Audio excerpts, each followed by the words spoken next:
everybody, welcome to Learn with Parqa. I'm Kelly and this is Jared, and today we are going to be talking about how to future-proof your staffing agency. It is no surprise to anyone that the industry has changed significantly in the last few years, and the focus on investing in a great tech stack and focusing on automation and really driving overall efficiency is paramount to really maximize on that growth potential you have. So today we are going to be talking about 4 key areas of how to approach this future-proofing your staffing strategy, including starting with leveraging the power of your database. So Jared, can you tell us more about the importance of that?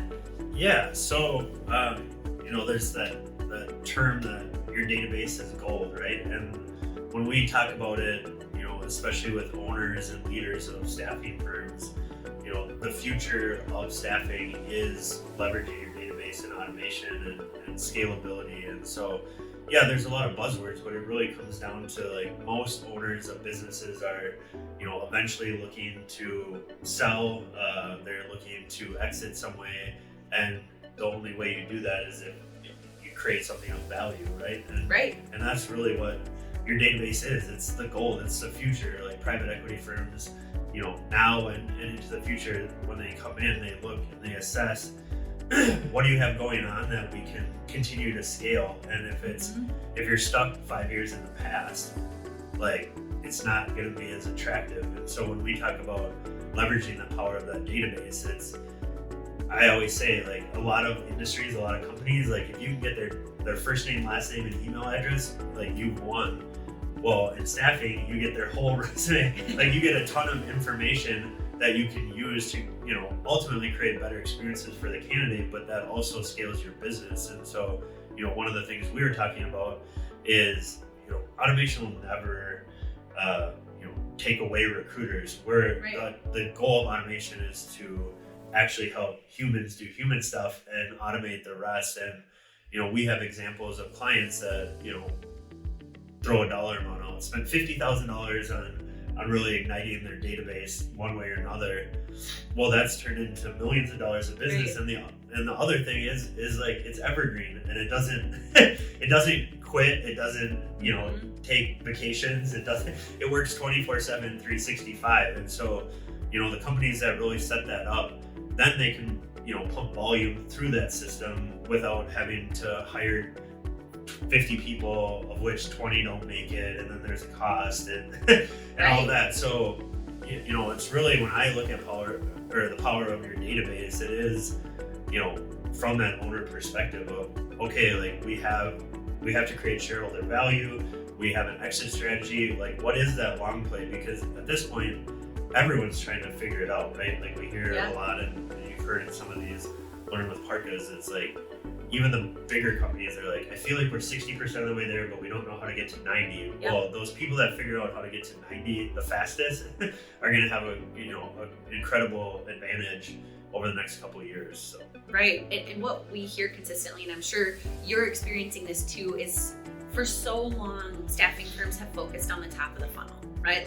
Let's just get more candidates in that top of that pipeline. It'll work out, it'll be great. But if you're not redeploying and you're not really using that power of your database, those candidates are just sitting there. And it takes it from the gold opportunity to kind of I don't know, it's okay. It's just how many times have you thought to yourself, wow, we've got 200,000 or fill in the blank people in the database, but I have no idea, who's up to date, or when the last time was we talked to them, or how many inactive people there are. So that's what Jared's referencing, where you can actually set up automations that start nurturing them. So more on that here in a moment.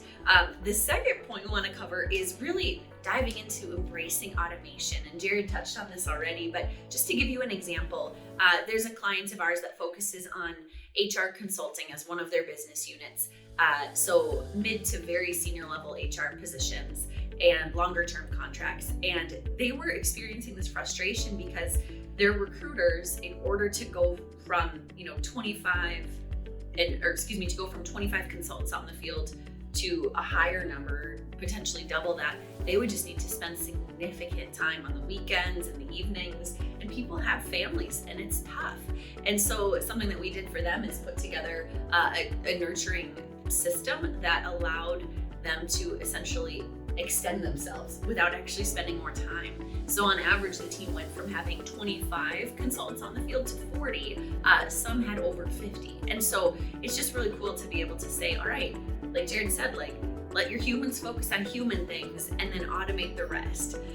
So this brings us to point number 3 around cutting the noise and determining how to really parse those top candidates as they're finding you. But Jared, if you had other thoughts on automation, feel free.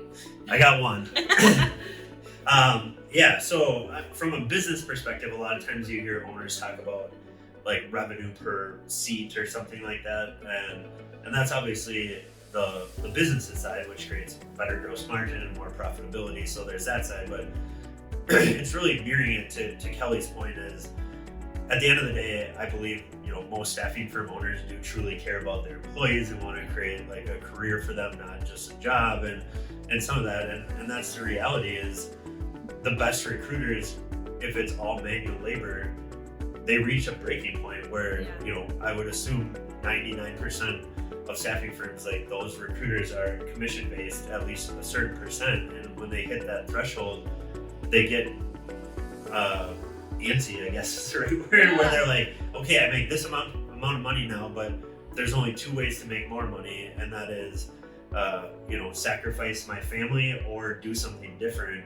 And that's, one of the funner, that's not a great word, one of the more fun things that we do here is like, when you can actually see not just the owners be like, oh, I see more profitability, but you actually say, like, a recruiter comes to you and says, like, essentially, you changed my life. Like, you allowed me to make more money and have a fulfilling career because I'm not doing all these manual tasks. I'm actually connecting with my consultants out on billing. I'm actually out in the city or area networking. Like, I'm doing things that I'm actually passionate about. It's more meaningful too. Yeah, it's just like it's a career. So yeah, it is. It's really the company benefits, but also, like, if you want to be a destination place to work as a business owner, like, you're not replacing them with automation. You're making your best recruiters better. Right. Well, and just a note on that too. I know we could go for such a long time. Ping us if you have questions about this, because clearly we care about it. We're very passionate about it. But when you think about employee retention, right now it's really hard to find great recruiters, right? It's such a candidate-driven market. So if you can set them up with a tech stack and an automation campaign, like all these things, if you can equip them, do you think those recruiters are going to think lightly when they get recruited to go to another agency if that agency doesn't support them the way that you do? Very unlikely they're going to do that, because if they can go from 40 consultants on the field making X back to the 25, because that's how much their human power can get them, all of a sudden you've created a really nice loyalty mechanism too.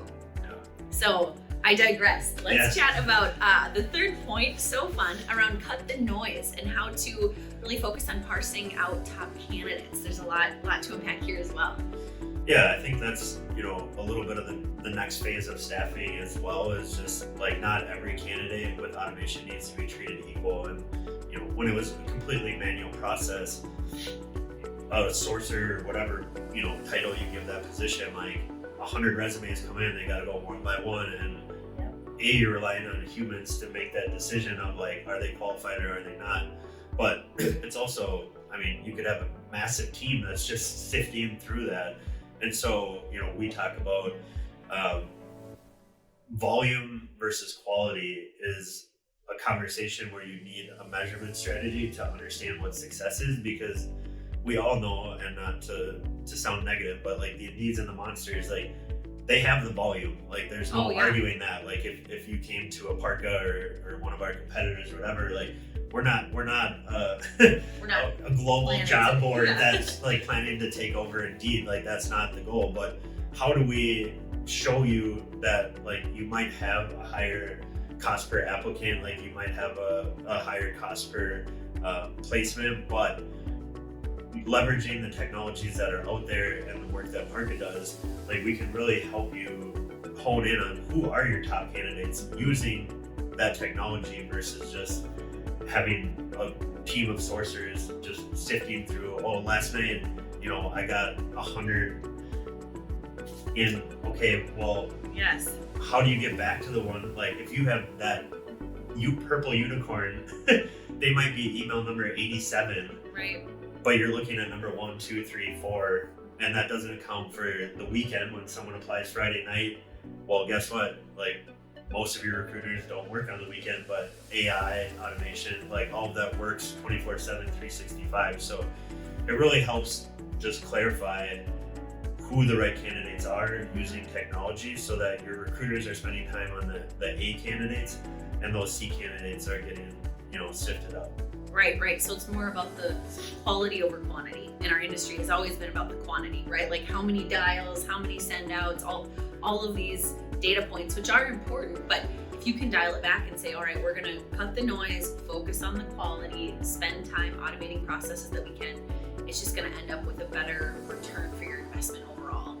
Which brings us to the fourth point is around deliver the best candidate experience, right? We talk all the time about how candidates come in and they're in a buyer's journey just like a client is, right? They're aware of you, they're considering you, they're making a decision to go out on contract or be placed by you, and then they're in that experience mode, right? Like let's say they're out on contract and they're determining, do I want to be redeployed? Am I going to make an effort to work with this staffing firm again? Or do I not care who I work with because the experience was mediocre? I might as well get a job that pays well and go get placed out on contract by whomever contacts me next with the right opportunity. And so part of that, when we bring it back to automation and nurturing, is saying, are you delivering the right message to the right people at the right time in the right ways? We have examples that we've seen many times with large staffing firms where they have automated systems set up through Sense or Bullhorn Automation, and it was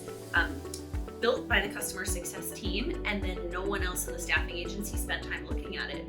And so when we go in and look at it, we determine, man, like there's no clear call to actions in here, or this is just a body of text and it doesn't read the way that the candidate wants to be spoken to. And it's really kind of taking the time to make it more community focused that can truly increase, again, your return on investment, because the messages that your candidates are getting are the right messages at the right time. And so as an example, instead of sending them an NPS score and saying, are you having a good time? How's your experience on a scale of 1 to 10? And sending that out every 30 or 60 or whatever days. And no matter how they answer, you're still doing the same action.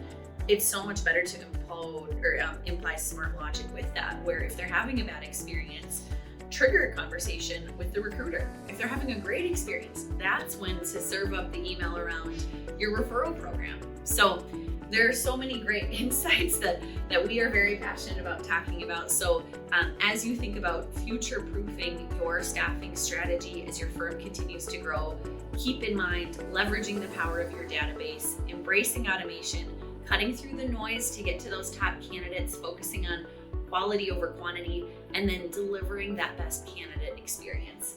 So if you guys have any questions or have any thoughts, comment below. Jared, do you have any parting words you'd like to share? Oh, you always put me on the spot at the end. That's not my best work. No, it really does come down to, there's a graph we kind of talked about of like digitalization is up here, old staffing firms here. People are trying to get to that staffing firm in the future, and it's not one tool. It's not, one person in your organization. It's not just Parqa. Like the companies that really want to get to that staffing firm of the future, like there's a lot of skill sets, and like you can't just put that on your digital marketing manager. Like you can't just put that on your CTO, because in that candidate experience side, like the tech does the tech, and like Kelly said, it's like there's no fault to Sense or Bullhorn Automation. It's like they have a customer success team that's helping 15,000 different clients, so they try to put packages together to help you adopt their technology,